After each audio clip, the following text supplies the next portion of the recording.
Hello and welcome to our first Ableton Live tutorial. Today we'll be going through the session view, but first I'll let you know how to get to the arrangement view. So you can use the tab button like that, or you can press the button icon in the top right. So in Ableton session view you have your MIDI and audio tracks.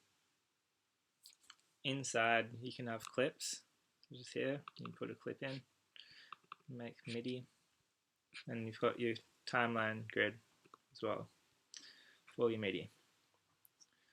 You have your in-outs to there, you can configure them to how you want it, and your sends, and your panning, and your track volume, your on activate, on and off, which is like a mute, your solo, and your record arm.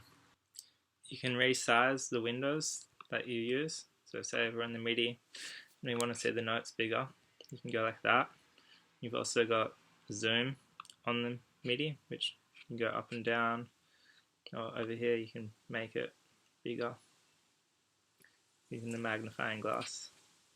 In the top left you have your browser, and in your browser you have the categories such as sounds, and you've got all your samples that come with Ableton, which you can go through and pick out which one you want to use, like that. And if you want to replay that, you can press the right arrow on your keyboard. And then you've got your drums. You have your drum rack, which you can put your drum hits into.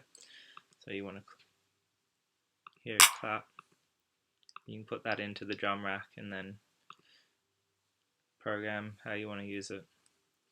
And then you have your instruments, which is synthesizers, and your drum racks, and audio effects, which have like compressors, EQs, reverb and delay, lots more.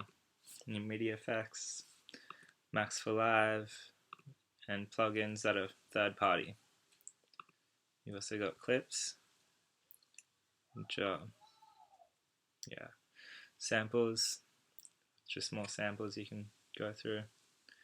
And then you also have places. Places is where you can store your Ableton packs and look through your user library, which is the parts that you want, like your samples that you like, you can put into there. You can also make your own folder, which you could put more samples in of your own. When you're listening to the samples, you got to make sure that you have the headphone icon on to hear it, and you can adjust the volume next to the master fader where the headphone is. You got another window here, which is your info view in the top, bottom left, which tells you about the stuff that your mouse hovers over, which is that. Solo, go over pretty much anything and I'll tell you about it and how to use it.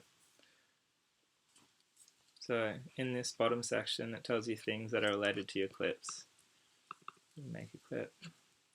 So there's your MIDI notes if you're using MIDI, and then you've also got this other side which you can put your effects onto, so you can put an EQ onto there and use it. It's like your channel strip. So to play a clip, you just press on the clip you have and press play, like that. And to stop it, you can press the stop button just there. You can also play the clips all together. So using the row, like on the very right, you've got there, and you're playing both at the same time. And to stop that, you just go above the master fader. There's a little stop icon, stops them. You've got your return tracks here, which you can put your reverb and delay, any other aux sort of effects you would want to use on them. you can create more as well.